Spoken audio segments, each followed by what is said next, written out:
What's up, everybody? John Eric Poli here with My MMA News, and today's guest is fighting Angela Hill on the main card of UFC 265 this weekend. I'm talking to the number 10 strawweight contender in the world. Tecia Torres, the tiny tornado herself, is joining us here today. Tecia, thank you so much for joining us here today, taking the time out of your schedule to be here. We really appreciate it. How you doing today? I'm good. Just finishing up my day's work and ready to head to Houston tomorrow.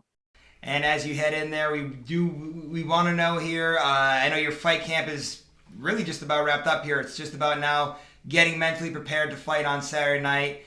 All the physical stuff. How did all that go as you wind down your camp here in Colorado? Really good. This was a solid camp. Physically, I've been, probably in the best shape of my life. Mentally, I've had a few hard moments emotionally with some family stuff going on, but I'm staying strong throughout the week and putting that to the side as I go into my fight on Saturday. Clear-headed and just focused and determined to get that win. I'm starting to see a lot more athletes all around. I know recently, like Simone Biles has been big with this whole mental health thing, but Aaron Rodgers, I'm a big Green Bay Packers fan. He talked about it recently. We're seeing it more and more. Just how important is things like dealing with the mental side of the sport as opposed to just the physical thing? Like, everybody thinks you guys have to be these physical specimens, which I know obviously most of you are, being that you're professional athletes in the UFC, but this mental side in sports is something that's very serious. I mean, just how important is it that people need to realize that there's a whole mental side of this game as well? Very important. For me, it's something that I've chosen now to use on my platform and to be an advocate for mental health. About 2 years ago this October, I guess, came out to the world about my mental health struggles. For a long time, I'd just been hiding it and I was really embarrassed by it.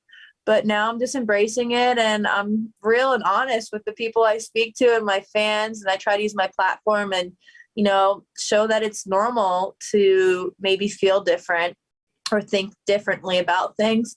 But so I struggle with my mental health, and just outside of that, what I was speaking about emotionally is my grandma actually was diagnosed with cancer right when I started this fight camp.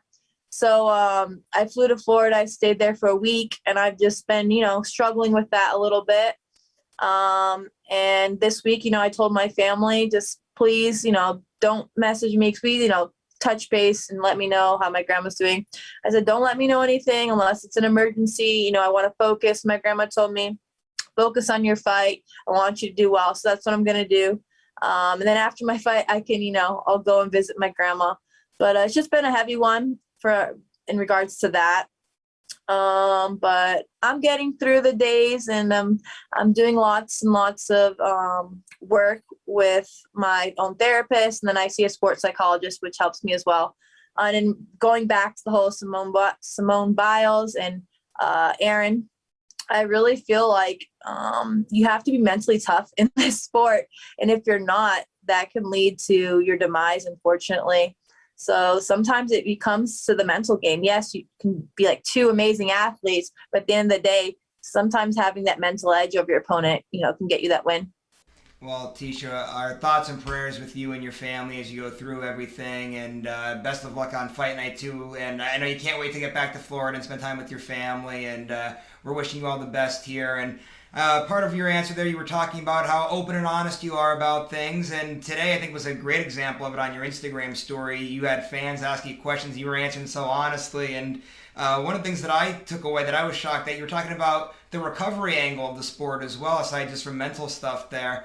You were saying, you're training 2-3 times a day, but if your body needed the rest, you would take an off day, that you want your body to be in tip-top shape like that. So talk about the recovery spot of this game. I'm seeing fighters more and more. I've been doing these interviews over the past couple months, more and more fighters talking about just how important it is to make sure that you're rested and that your body's all ready to go for fight night.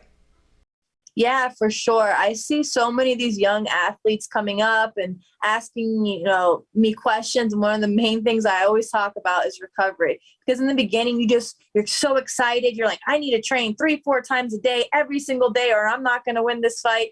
But the reality of it is, no, you can't sustain and fight at this level doing 100% every single practice. It's just not going to happen. injuries occur, your mental well-being goes down. It's just too much. So for me, like I said, I train 2 to 3 times a day usually, but one is a hard training, the other one is a light training.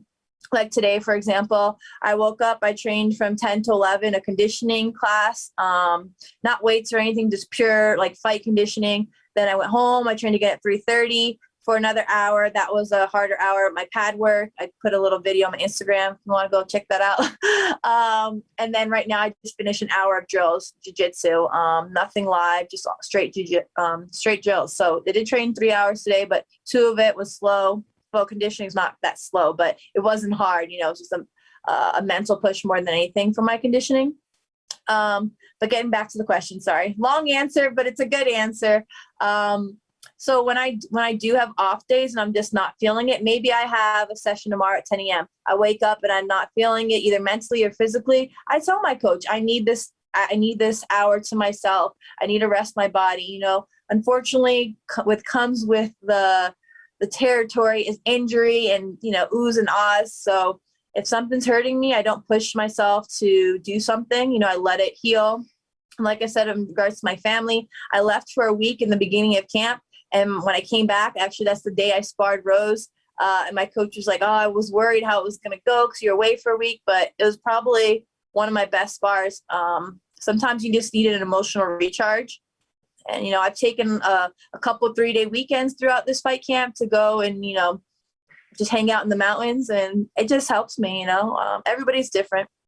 And you mentioned there your sparring session with Rose. Of course, Rose is Rose Namajunas, the current strawweight champion. You guys have such a long history together. You guys fought way back before you guys were in the UFC, which you won that matchup. Early on in your UFC careers, you guys fought a second time. You guys are now 1-1 on the scorecards. It's something how like you guys went from being foes to friends almost, and you guys have such a great relationship. What's it been like working with Rose and getting to learn from her as she's obviously ruling over your division at the moment? Oh, I take it every ounce of what I can take out of a session with Rose. I take. For me, whenever there's a high level athlete around and I know I'm in that city or they're in my city, I'm always, you know, the first one to say, hey, can I train with you? Do you want to come train with me? My gym's you're more than welcome to train with me. And I think that's, you know, sometimes that's what sets me apart from some fighters. There's a lot of, when you get to the elite level, who don't want to train with other fighters because they're like, oh, I'm going to, you know, fight them one day or we're just too close. But for me, it's like, business is business. If I train with you, yes, we want the same thing. But at the end of the day, what matters is when we go in there and fight. Outside of that, if I can get better by working with you and you can get better by working with me, by all means, we're going to train together. So I love training with Rose. Outside of Raquel, she's my best training partner, the best that I'm going to get. And I'm grateful that we both live in Colorado. So, you know, I can train with, you know, the best person in my division currently. And she's a great person, you know, so it's good. And now let's start getting into this Saturday's fight. Of course, this is a rematch with Angela Hill. You guys met back in 2015. When you look back at that first matchup, is there anything that you remember that sticks out? Or when you were preparing for this fight here, did you go back and watch that fight from 2015? Or is too much time passed that it's almost irrelevant that you guys have almost changed so much since then? I didn't go back and watch the fight. No, I remember a few things and it's been so long. We both have evolved so much. I mean, I'm not, whatever she did then, maybe she'll do some of the similar things, but you know, she's evolved. So have I. What I do remember is at this time, I wasn't in Colorado yet. I was living in Florida at sea level and we fought in Mexico City, which is high elevation. So they're like, oh, you either go right before the fight or you go 2 weeks out. So I went 2 weeks out, didn't help. As soon as we started fighting, like you could hear it and see it in both of us. We were tired as hell. So honestly, I just took her down and I held her down and like I did what I had to do to win. Like she was like, I was, she was 10 times worse than me on the, you know, below me. So yeah, I just remember taking her down and wanting the fight to finish really, really quick because the altitude killed me. But now if I was to fight in Mexico City, I would be A-okay. That's those Colorado mountains that are helping you out for the high altitude now. So when we look at this Saturday's fight, so you're talking about the involvement there that you guys are two completely different fighters. What have you seen in her as of late as you've been preparing for, and what's it going to take to get a victory on Saturday night? She's a tough fighter. She's fought some tough girls. Has she fought the best of the best yet? No. She's, had a few close decisions where she lost. One of them I thought she won. The other one I thought she lost. She's not really, I don't think she's a finisher that much. She is a good Thai fighter, very good, striking's her best thing. Wrestling, pretty good. It's getting better with her defense. I don't know really her jiu-jitsu. She's not really on the ground that much. She's just a tough fighter. Very good cardio, keeps coming, keeps going, but traditional Thai. For me, I think I'm a bad matchup for her. I'm very fast. I cut angles. I'm not going to be there in front of her waiting for her to hit me. I'm not just going to let her, bombard me. But I think she'll bring the fight to me. I think she'll try to walk me down. But she's going to quickly see that there's a difference in skill level, aggression, my speed. I think wherever the fight goes, I'm honestly very, very confident in my striking, my jiu-jitsu, my wrestling.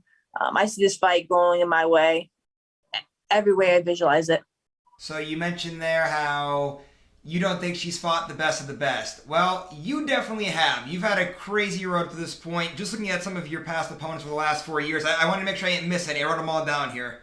Michelle Watterson, Marina Rodriguez, those two girls obviously towards the top right now. Then you have former champions Jessica Andrade, Joanna Jacek, Zhang Wei Li.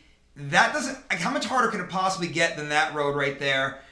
What did you take away from those experiences, and how have those fights made you to an even better fighter than you were back then, just from sharing the octagon with those high-level girls like that? All of my losses have been decision losses, and they've been to the champions.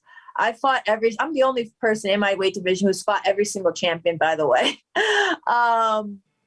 Yeah, they were decision losses. Nothing happened to me, no blood, nothing. Like legit, I just came at it. They outpointed me a little bit in some of them. They'd take me down. I couldn't get back up. In all honesty, they just beat me that night. I think there's if I could do it over again, do I think I could beat them? Of course, yeah. But I didn't do enough those nights, no excuses. They were the better fighter that day. But I would love to fight anybody above me, any one of those girls, rematch them. It just, I'm in a better mental space now. I'm becoming more confident in myself. For so long, I thought so highly of my opponents. And not that that's wrong, but I thought too highly of them, and I didn't think highly enough of myself.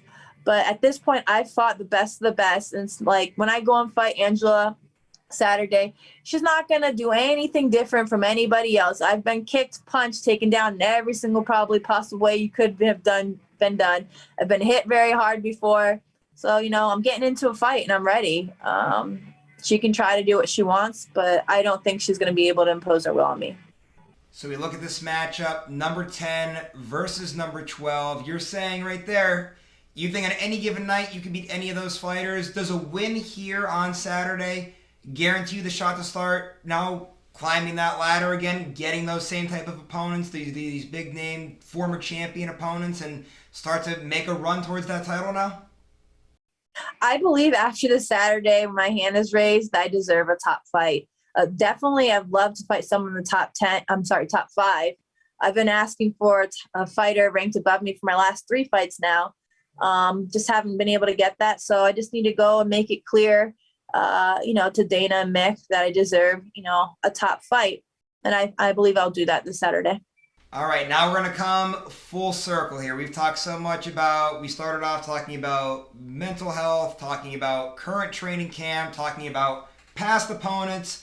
Through all of it, one thing has pretty much been the same. That's your relationship with Raquel. She's obviously your best friend, your partner. How has she helped you not only as a fighter, but just in life in general? Oh, man. So we've known each other for 9 years now, dating for 5. She's the one who actually helped me become open with my mental health. For so long, I was just hiding it, and she's the one who said I should seek help. I did. It's been helping me. I still struggle, if I'm being honest. But yeah, as a training partner, she's my best training partner. Yeah, she's like literally like 30 or 40 pounds bigger than me at any moment. But shit, these girls, when I go in there on Saturday, Angela, what is she, like 125, 130 coming in there and fighting me? Raquel's like 150, 160. I'm picking her up and dropping her. So uh, you know, it'll make it easier for Saturday. Sometimes I get frustrated during sparring and stuff because she'll use her weight just to, make it hard for me. But she keeps coming, keeps coming, keeps coming. So I like it. I have my best friend. It is difficult. We get on each other's nerves just like anybody else. We have good days and bad days. But I'm grateful for the passion we share. We both want to be champions one day. And I think it's going to happen. And now I do want to end on a lighter note here. So I was looking at your Instagram before we came on air here and did this interview, and I saw that you were in Hershey recently. And the reason why I'm asking, I'm from northeastern Pennsylvania. I'm from the Scranton-Wilkes-Barre area. I hop on Interstate 81. 2 hours later, I'm at Hershey. What brought you to Hershey? Okay, so beginning of camp, I went to Florida to visit my grandma. And I didn't know I was getting this fight, and I already had it planned to go see my nephew and niece. It was their birthday, so we took them to Hershey Park. I'm from Massachusetts, so it's like a 6-hour drive. So I flew to Massachusetts. We went there for 2 days. It was awesome. We've never been. I enjoyed it. It is. It's a lot of fun. Now, did you go to the amusement park, or did you just do the chocolate factory tour? Did you do all of it? And there's a lot to do down there. What did you guys do for those 2 days? We didn't have enough time to do all of it, but the first day we did the water park, and the second day we did the amusement park. I didn't realize when you go in there, you can just do whatever you wanted to do. So we went to the water park the first day, and the second day, my nephew, he really wanted to go back to the water park. And we didn't, I wasn't wearing clothes for the water park, but I was sure. So the whole time he hadn't gone on any roller coasters, but he really wanted to go on the wooden roller coaster with the water. It's kind of like the Splash Mountain. If you know what Splash Mountain is, just go up and drop. So he went on it. He was so scared. He didn't want to go on it when we got to the front. I was like, baby, just go on it. He went on it, and he made me go on it 3 times in a row, which was awesome. I loved it. It was fun. So obviously Hershey, well known for the chocolate bars. What's your favorite chocolate bar from Hershey? I like Hershey's with almonds. Like the Hershey Kisses with the almonds. That's my favorite. Mine, actually, I even made sure to get a coffee mug for it to show everybody. Reese's Peanut Butter Cups. I'm a huge fan of Reese's Peanut Butter Cups. Okay. I'm not the biggest fan of peanut butter, but I actually do have some Reese's at home right now.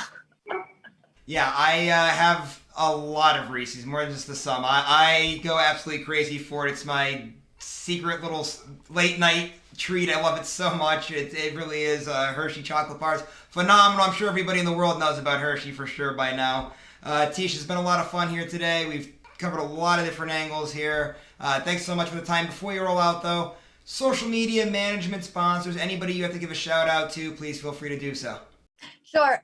For this camp, egg weights, they have like these, they're literally weights. You put them in your hand, you can do your shadow box, and they have ones to run with. Then SynFit Nutrition has been helping me out through this fight camp as well. And then all my social media is just my name, Tecia Torres. I try to stay as active as I can, mostly on Instagram. All right, guys, there you have it. That was Tecia Torres, the number 10 strawweight contender in the world. Big fight this weekend with her and Angela Hill, and best of luck to both of those ladies. Really looking forward to seeing that scrap. And Tecia, good luck with everything with the family there. A lot going on. Again, thoughts and prayers with you and your family during this time, and to your grandmother as she goes through all of that. Also, Tecia, happy early birthday. August 16th is your birthday, so happy early birthday. And guys, if you like this interview, please do me a favor. Go down if you haven't done so yet. Subscribe to this YouTube channel. You'll be able to see more great interviews just like this one. And I know you guys do this already, and you're probably sick of me saying it, but MyMMANews, that's who I'm with. Great website. We have great content, a great social media following. So go ahead and do all of that as well. And as always, we appreciate it. We'll see you later, everybody.